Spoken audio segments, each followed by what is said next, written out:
O presidente Lula sancionou o projeto de lei aprovado no Congresso que proíbe o uso de celular para alunos das escolas públicas e privadas de todo o Brasil. Que as crianças podem voltar a interagir entre si.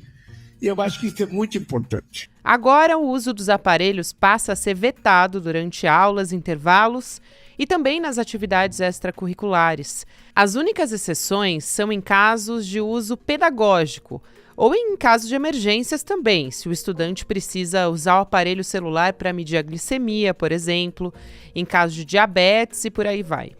No ato de sanção da nova lei, o presidente Lula chamou a aprovação do projeto pelo Congresso de ato de coragem. Ele disse que o humanismo não pode ser trocado pelos algoritmos.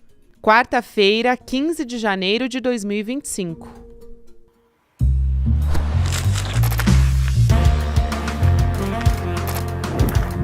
Sou a Gabriela Varela, esse é o podcast Notícia, com mais educação.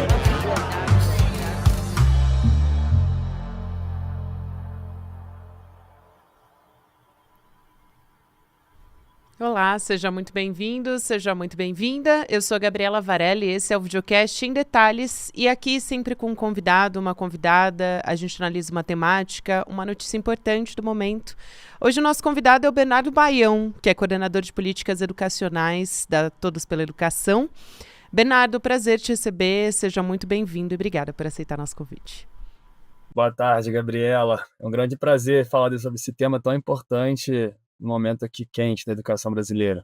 Importantíssimo. Acho que para a gente começar, antes de mais nada, muita gente está tentando entender o que acontece a partir de agora. Foi sancionado esse projeto de lei proibindo o uso dos celulares nas escolas. Isso vale para a educação privada, para a educação pública. Mas ainda precisa de uma regulamentação desse texto que veio do Congresso Nacional em dezembro do ano passado. Então, antes da gente conversar e entrar aqui nos meandros de como isso vai funcionar, de como deveria acontecer, quais são os principais desafios, vamos dizer assim, o que a gente pode esperar a partir de agora, em quanto tempo isso deve ser colocado em prática? Gabriela, essa é uma política que vem ganhando força não só no Brasil, mas no mundo.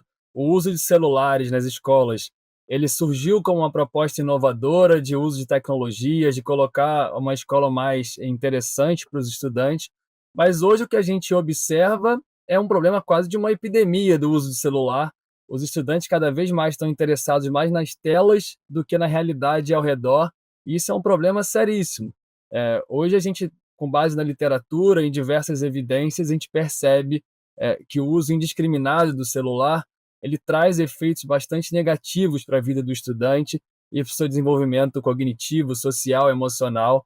Portanto, na visão de Todos pela Educação, a medida sancionada ontem pelo presidente Lula, ela vai na direção correta, na medida que traz diretrizes gerais, diretrizes nacionais sobre como usar e sobre o que não pode usar o celular nas escolas brasileiras, estendendo não só as escolas públicas, mas também as privadas.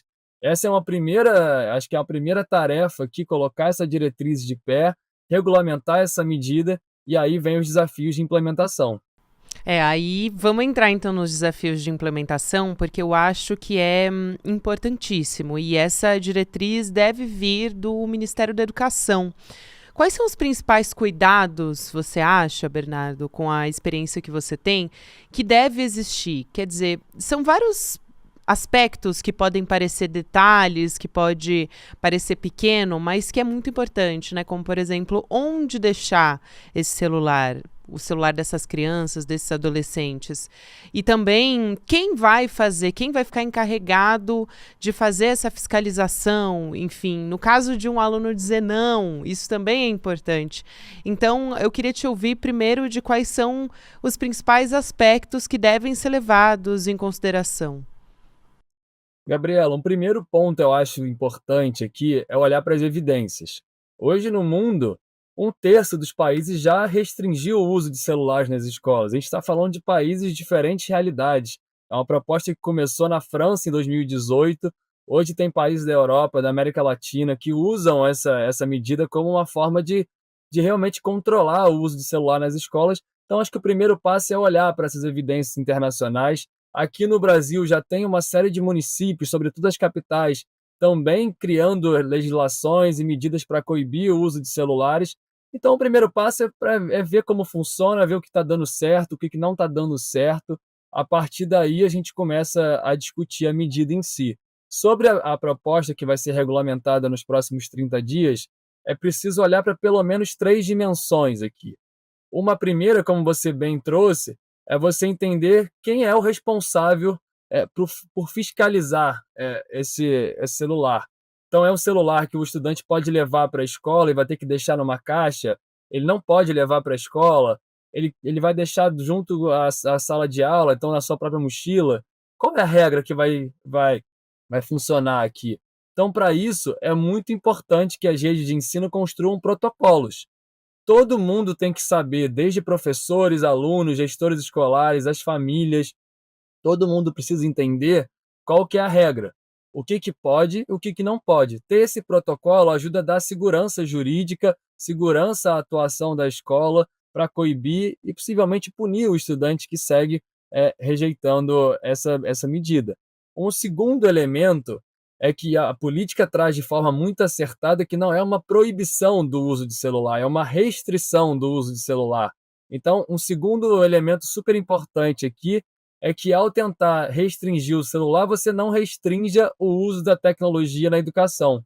Tem diversas, assim como a evidência traz de forma muito clara o efeito nocivo do celular nas escolas quando usado de forma indiscriminada, essa evidência também traz a importância da tecnologia para tornar a escola mais atrativa. Então, você não pode misturar as coisas. A gente não quer que a escola volte ao século XIX, ao começo do século XX, aquele estudo, aquela escola que não é atrativa para o estudante. Então, é preciso saber diferenciar as coisas aqui. E eu acho que um terceiro elemento aqui, muito importante, que foi muito bem comunicado pelo governo federal ontem, é que essa é uma medida que precisa de um esforço de convencimento. Então, acima de tudo, para além de protocolos, para além de responsabilizações, você precisa ter um esforço de comunicação muito forte para convencer estudantes e famílias de que essa medida vale a pena, de que quanto menos você usa o celular na escola, mais você está colocando o estudante na frente do processo educacional, para que o estudante tenha acesso à escola com o que ela tem mais de importante, né? Esse processo de interação, de uma escola mais barulhenta, que os alunos possam interagir, fazer amizades, que a escola seja vibrante. A gente quer essa escola vibrante de volta. Então, essa é uma medida que ajuda a trazer um pouquinho de direcionamento para isso. Eu acho que eu queria te ouvir, acho importante também uma espécie de formação em educação, pensando aqui nas crianças e nos adolescentes, para que eles entendam qual a necessidade, a importância disso, né? De se ausentar do celular por algumas horas, o tempo de escola, enfim, isso também é uma discussão. Se é no momento da sala de aula, que a aula está acontecendo, mas também nos intervalos, para que ela possa, de fato, interagir. Quando você está falando das crianças, também a importância do brincar ali, de estar offline fazendo tudo isso. Então, por isso que eu te pergunto qual é a importância do diálogo nesse momento, de poder, para que as crianças entendam que esses momentos são importantes, né? Estar offline, estar fora da tela, para que ela construa essas relações sociais mesmo. Perfeito. Eu acho a grande questão aqui, Gabriela, é que a tecnologia ela foi inserida na escola sem os profissionais e os estudantes estarem preparados para isso. Então você inclui a tecnologia, mas não torna esse processo intencional. O resultado a gente está vendo é que professores no Brasil inteiro estão disputando a atenção dos estudantes com celulares. Então eu acho que é um bom momento de você frear um pouquinho esse impulso, parar para refletir como introduzir de uma forma mais qualificada a tecnologia, e isso perpassa sim formação para professores, estudantes, gestores, sobre como usar a tecnologia, o porquê é tão importante usar a tecnologia, mas passa também, e a política também traz isso na nota da lei, que é criar quase que um espaço de escuta para esses estudantes. Hoje, como eu trouxe, o uso de celular é quase uma epidemia, ela é tratada como uma dependência já por uma série de especialistas, e você precisa acolher esse estudante. Existem muita criança e adolescente que acha que se ficar sem o celular por alguns minutos, algumas horas, vão trazer efeitos danosos para a vida deles. Isso não é verdade e a escola precisa cada vez mais estar preparada para acolher esses desafios do século XXI, né? Então, hoje uma criança da educação infantil até o ensino médio, ela já está ali conectada com o celular. O celular está presente na realidade dessas crianças, não adianta negar isso.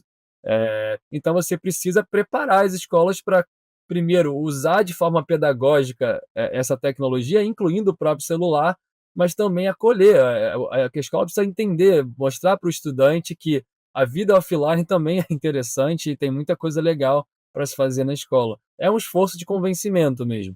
Com certeza, e acho que também aí se cria aquele mito, né, de que tem que ser uma aula que cative essa criança, esse adolescente. E tem processos de aprendizagem, nem todos esses processos vão ser gostosos, prazerosos, né? Tem processos que são até dolorosos, Bernardo, assim, que é necessário uma desconstrução, que demanda atenção, reflexão, enfim, silêncio mesmo, que faz parte do processo offline, né? Então, como é que o celular ele afeta esse processo de aprendizagem? Até para a gente pensar um pouco no que a gente tem de problema para resolver a partir de agora, né? Porque existe já um processo que se deu até aqui e isso afetou a maneira como as crianças e os adolescentes eles até consomem, né? Até aprendem dentro das escolas. Então, tudo isso eu acho que a partir de agora virou um desafio também, ainda que a partir de agora a gente tenha como aliado, né, essa proibição do uso do celular. A partir de agora se cria esse desafio de como fazer essa criança estar atenta, né, ou não fique ansiosa. Existe um processo de dependência com muitas crianças também. Perfeito. Eu acho que, de modo geral, dá para dizer que o uso indiscriminado dos celulares afeta pelo menos três dimensões da vida do estudante, entendendo aqui que a escola, quando você fala que a escola é só um espaço de aprendizagem dos elementos básicos do currículo, a gente está indo com uma visão muito limitada aqui. A escola é muito mais do que isso. A escola é um espaço que o estudante se alimenta, interage, brinca, aprende, lida com visões opostas. Então, a escola é um universo que muitas crianças e jovens aprendem a vida social mesmo. Então, quando você fala do uso indiscriminado do celular, você afeta três dimensões muito importantes. Uma primeira, uma dimensão cognitiva. Então, hoje existem estudos de diversas organizações nacionais, também internacionais, de que um estudante mais exposto ao tempo de tela tem desempenho pior do que os demais nas provas de língua portuguesa e matemática, que é o que a gente consegue comparar aqui a nível global. Então, é basicamente como se dizer assim, quanto mais tempo você passa no celular brincando, jogando, mas não exposto a outras interações, o seu desempenho vai ser pior, e isso traz consequências na sua vida acadêmica, profissional, no futuro. Então, essa é uma dimensão importantíssima. Uma segunda é quase que uma dimensão emocional. Os estudantes estão mais ansiosos. Existem diversos estudos que também mostram que quanto mais tempo você passa no celular, sobretudo nas redes sociais, você está mais exposto a casos de ansiedade, casos que você se sente mais, até o caso da depressão. Isso se observa na escola. Um estudante mais depressivo, mais ansioso, que o celular e a rede social estão ali. Então, é o segundo elemento muito importante para a vida dentro das escolas. E um terceiro elemento, acho que é muito central, é o elemento social mesmo. O estudante que olha para a tela não olha para os seus estudantes, não olha para os seus pares, não olha para os seus professores, ele olha para baixo, ele olha para a tela, para a vida virtual e não desenvolve a sua vida real mesmo. Então, essas três dimensões, quando não são garantidas, a escola está sendo um fracasso para a vida desse estudante. Então, é quase que a gente reverter, através dessa medida, um pouquinho desse desafio, e eu acho que por isso essa medida é tão importante, é você colocar a pauta da vida virtual, aqui do mundo do celular, no centro da discussão, para que a gente consiga finalmente criar respostas efetivas. A forma como vem sendo hoje é uma forma muito improvisada. Então, hoje você observa no país, sobretudo quando a gente compara escolas públicas e privadas em determinadas regiões, algumas escolas muito preparadas para lidar com a questão da tecnologia, do celular, então criam protocolos, sabem usar exatamente o celular no momento correto, tem laboratório de informática, tem projetos de tecnologia, enquanto outras não têm nada disso, mas permitem o celular, porque essa é a única forma de inserir a tecnologia naquele espaço. Só que não adianta, se você insere a tecnologia sem um projeto pedagógico por trás, a tendência é o fracasso e isso vem acontecendo cada vez mais no país. Então, é hora de se realmente assentar um pouquinho a discussão e buscar melhores respostas aqui. E existe, a gente está falando aqui de um início. Essa é a proibição, essa lei foi sancionada e agora vão ser criados protocolos, enfim, pelo Ministério da Educação. E acho que é importante dizer que existe uma espécie de um consenso. Tem até uma pesquisa do Instituto Nexus mostrando que 86% dos brasileiros são favoráveis a algum tipo de restrição ao uso de celular nas escolas, sendo que 54% apoiam a proibição total. Esse é um dado que a gente tem. E quando a gente olha também para como esse caso foi levado ao Congresso Nacional também, existe um relativo consenso em todos os espectros políticos e de como esse projeto se deu dentro do Congresso Nacional. Eu queria te ouvir um pouco sobre isso, de que também a gente tem, como você disse, exemplos fora do país, a gente tem outros lugares que já proíbem ou restringem o uso do celular. Aqui no Brasil, a gente tem o município do Rio de Janeiro, por exemplo. Então, o que se constatou, né? O que os alunos dizem? Eles estão mais engajados, a saúde mental melhorou, enfim. O que a gente pode aprender com o Rio de Janeiro? Legal. Acho que primeira resposta aqui, Gabriela, acho que é super importante ressaltar essa pauta, né? Essa é uma pauta que traz muita discussão, mas também muito consenso, igual você trouxe mesmo. Então, tanto no espectro político, quanto entre especialistas e dentro da escola, existe consenso. O uso de celular da forma como é feito hoje traz problemas e precisa ser controlado. Isso é muito importante. Eu acho que assim, a rapidez com que o projeto de lei passou no Congresso, tanto na Câmara quanto no Senado, o apoio que o Ministério da Educação conseguiu ali para costurar a proposta e que ela passasse rápido para já valer para esse ano, que é muito importante também. Então, acho que essa é uma informação muito central, né? É uma lei que já começa a valer agora. Então, as redes de ensino precisam se movimentar para que o ano letivo, que começa agora no começo de fevereiro, já reflita de forma muito clara como que os celulares vão ser usados dentro das escolas.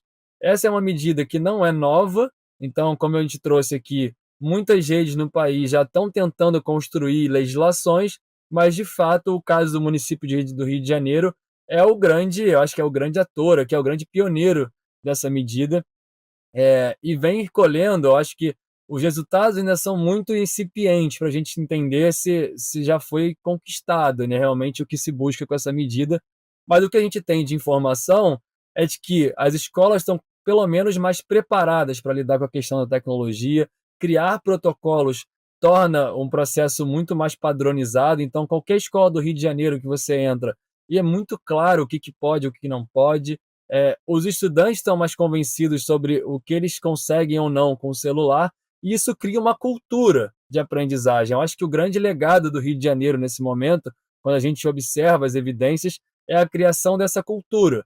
A cultura de que a escola é um espaço, sobretudo, de interação, e que o celular é um elemento, ele não pode ser o elemento central. Agora, como isso vai se reverberar em questões de aprendizagem, na vida social desse estudante, eu acho que a gente vai precisar um pouquinho mais de tempo para isso, mas o que a gente tem de informação disponível no momento é que essa cultura está sendo construída. Isso é muito importante. Não existe nenhuma ingenuidade da parte aqui dos especialistas de que essa medida a nível nacional ela vai criar uma nova cultura em um ano. Não é assim. Pode até ser que algumas escolas consigam se movimentar mais rápido, algumas redes consigam se movimentar mais rápido, mas o mais importante aqui é esse pontapé inicial. É você entender que isso é uma questão, que isso é um desafio e que, como sendo um desafio, precisa toda a comunidade escolar se mobilizar em prol dessa melhoria. Eu acho que esse é o grande legado do Rio de Janeiro e que vai certamente se alastrar pelo país e trazer bons resultados aqui, sobretudo porque quando a gente olha para outros países, isso vem acontecendo. Eu acho que dá para trazer muito claro aqui o caso da França, A França é um país que proibiu, né, que na verdade restringiu o uso dos celulares em 2018 e que hoje, quando olha para as avaliações de aprendizagem, os resultados voltam a subir.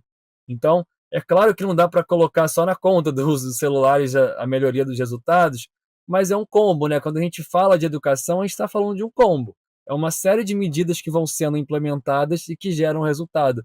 Esse é um resultado, acho que tem uma evidência bastante importante aqui, e tomara que o país caminhe nessa direção. É isso que a gente espera. Existe também uma discussão, já vi alguns especialistas falando, sobre a necessidade de ter alguma medida nesse sentido também para o ensino superior. Isso, claro, gera um debate também, porque as pessoas utilizam o celular não só para falar com a família, para momentos de emergência, até a própria criança e os adolescentes também, né? Esse é um protocolo que deve ser elaborado pelo Ministério da Educação, pelas escolas, como é que essas crianças e esses adolescentes podem entrar em contato, ou o contrário também, no caso de emergência, mas também pensando aqui no ensino superior, no caso adultos que têm alguma emergência relacionada a trabalho, mas é uma discussão que tem sido feita também. Eu queria ouvir a sua avaliação, se seria importante, porque pensando que a gente também tem o nosso processo de aprendizagem afetada, a gente também tem os nossos desafios, enfim, quantas vezes a gente sai para se relacionar com outras pessoas e fica mexendo no celular, né? E não tem de fato um diálogo ali acontecendo. Com certeza, eu acho que assim como não só a dimensão cognitiva aqui, mas a dimensão social, emocional, também é afetada pelo uso do celular. Todos nós aqui estamos vivendo essa epidemia também, essa dependência digital aqui, e eu acho que é uma construção coletiva. É preciso começar essa política da base ali da ponta, onde as crianças e jovens são os mais vulneráveis desse modelo, desse sistema coloca o celular e o mundo virtual a todo momento, mas seguramente essa é uma discussão que vai entrar também no ensino superior, no ensino profissional. A gente precisa, no mundo do trabalho, já tem empresas, já tem organizações que estão discutindo isso também.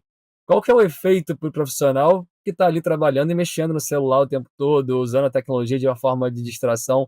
O celular, quando ele não é usado de forma intencional, ele é um dispositivo que distrai, que tira a atenção das pessoas. Então você precisa entender, regulamentar isso mesmo. Então, acho que esse é um passo importante, você colocar nas escolas isso, entendendo, acho que aqui é um dado importante, né? A escola é um universo no Brasil que movimenta 40 milhões de pessoas, mais de 2 milhões de professores. Então a gente está aqui, quase um quarto do país está representado na escola pública, sobretudo. Então você começa com uma população, uma amostra muito grande, vamos entender os resultados que vão vir disso, mas seguramente essa é uma discussão que vai se alastrar para outras esferas, o ensino superior, o mundo do trabalho e outras possíveis, né? Até inclusive dentro de casa mesmo. Acho que é, essa discussão ela precisa permear o nosso dia a dia. Como que a gente quer dividir o mundo real e o virtual? Como que é a nossa vida aqui de interação social e o quanto que o mundo virtual ali, o celular, impede que a gente desenvolva relações mais profundas, mais duradouras e tudo mais. A questão do exemplo também, né? Porque muitas crianças cobram essa atenção também, os pais estão ali na mesa e a criança diz, e aí, vai ficar no celular? Tem um filho aqui da Elo Macrini, que é a nossa produtora, ele tem 7 anos de idade, o Antônio, e muitas vezes a gente tá ali na interação junto com ele, a gente pega no celular e ele fala, e aí, vocês vão ficar no celular mesmo, sabe? Ele tem essa consciência e faz essa cobrança, até porque ele pode ficar no celular por, sei lá, 20 minutos. É tudo combinado, é tudo dentro do monitorado ali também com a mãe dele. Então, eu acho que esses combinados, essa atenção direta da família, esse diálogo é um desafio também, né? Porque aí a gente entra... Claro, até numa discussão de dimensão social, né, Bernardo? Quem é que tem condições de fazer esse monitoramento de perto? Quais são as famílias e em que contexto social elas estão inseridas também? E aí, pensando nisso, eu também queria te perguntar se existe uma discussão, com base em outros países, de qual seria a melhor idade para que a criança ou adolescente tenha acesso ao celular. E aí eu digo acesso pode ser um acesso dentro de um prazo ou pode ser ter um celular ali? E de que maneira, né? Com qual idade? É na adolescência ou pode ser desde que ele tenha um tempo limite, né? E tudo muito bem monitorado pelos pais. Acho que a discussão que a gente vem fazendo sobre a tecnologia é tudo combinado. Eu acho que o caso que você trouxe é muito elucidador, porque as famílias precisam ter combinados com os filhos, com as crianças, que isso leva para a escola, que leva para a vida social. Então, o primeiro passo é você entender qual que é o limite aqui. Quando a gente fala de forma mais técnica, hoje a gente olha no dia a dia, qualquer lugar que você frequenta, você percebe que tem crianças de 2, 3 anos já usando celular, tablet e outros dispositivos de forma indiscriminada. E o que a gente tem de forma mais técnica de análise é que isso é muito prejudicial, né? Hoje, quando a gente olha para uma criança de 0 a 6 anos, é um interior em borbulhação, né? Tá borbulhando. Então, são milhões de conexões sendo formadas a todo momento. É uma criança em formação. Se essa criança já forma com um elemento virtual muito forte, se entende que a consequência disso é ela ter desafios em termos sociais, termos cognitivos. Então, não existe, em termos de literatura, um consenso de qual que é o melhor momento para iniciar esse uso dos dispositivos digitais, mas o que a literatura aponta é crianças de 0 a 6 anos são totalmente vulneráveis nesse processo. Quando você incrementa qualquer coisa a essa criança, isso tem que ser feito de forma muito intencional. Então, eu acho que assim, depende primeiro das famílias, depende da forma como cada um vai combinar, mas é preciso entender que algumas pessoas, alguns públicos são mais vulneráveis que outros e precisam ser cuidados acima de tudo aqui. Acho que isso é o mais importante. Fundamental, Bernardo. Acho que é isso, é o cuidado. Quero muito te agradecer. Obrigada pela sua presença e por esclarecer aqui todas essas dúvidas. A gente vai acompanhar agora como é que vai ser inserida essa nova etapa na vida dos alunos, né? E nas nossas vidas também. Acho importantíssimo. Bernardo Baião é coordenador de políticas educacionais da Todos pela Educação. Obrigada, até uma próxima, Bernardo. Obrigado, Gabriela. Boa tarde. Um abraço, até a próxima. Lembrar vocês aqui, esse mês, que a gente está com novidades no ICL Notícias. A gente tem novos programas, não só no jornalismo, mas também no entretenimento também. Então, vai ter a estreia do nosso primeiro reality show, do nosso primeiro programa de entretenimento e também do nosso primeiro podcast investigativo da Juliana Dalpiva e do Igor também, que trabalha na coluna da Juliana, né? Então, o Igor Melo também trazendo a sua contribuição para além da coluna da Juliana. Agora também eles trazem uma história inédita que você vai conferir também aqui no ICL. Então, uma mega novidade aqui para os nossos assinantes. Você tem o lançamento da nossa comunidade ICL, é a nossa própria rede social, onde a gente vai interagir, conversar, discutir diversos temas e longe desse ódio das redes sociais e também dessa presença da extrema-direita que existe tanto nas plataformas e nas big techs hoje. Se você se tornar membro solidário, ainda hoje você garante alguns presentes que a gente separou para você com exclusividade. O livro Pobre de Direita, do nosso Gessé Souza. O Paradoxo da Escolha, do Barry Schwartz. Também A Intenção Primeira, de Eduardo Moreira. A pulseira da comunidade ICL e também a caneca Só o Conhecimento Liberta, além do certificado digital de membro solidário. Para nos apoiar e para apoiar o Em Detalhes, icl.com.br, se inscreve aqui pelo programa que você também dá uma força para o nosso jornalismo e para os nossos episódios aqui continuarem sendo feitos de segunda a sexta-feira, sempre com temáticas relevantes. Obrigada, como sempre, você que me acompanhou até aqui. Agora você fica com o Mercado e Investimentos, na sequência Rolê ICL, e você pode ouvir o Em Detalhes também nas plataformas de áudio todos os dias, de segunda a sexta-feira. Até amanhã. Foi preciso esperar 6 anos. Mas a pergunta, quem mandou matar Marielle Franco, tem agora uma resposta. Durante 6 anos, o trabalho da imprensa foi fundamental, não só para buscar informações que foram trazidas a público, mas também para cobrar as autoridades, para que as investigações andassem. Era um campo minado, né? Que a polícia ali estava comprometida.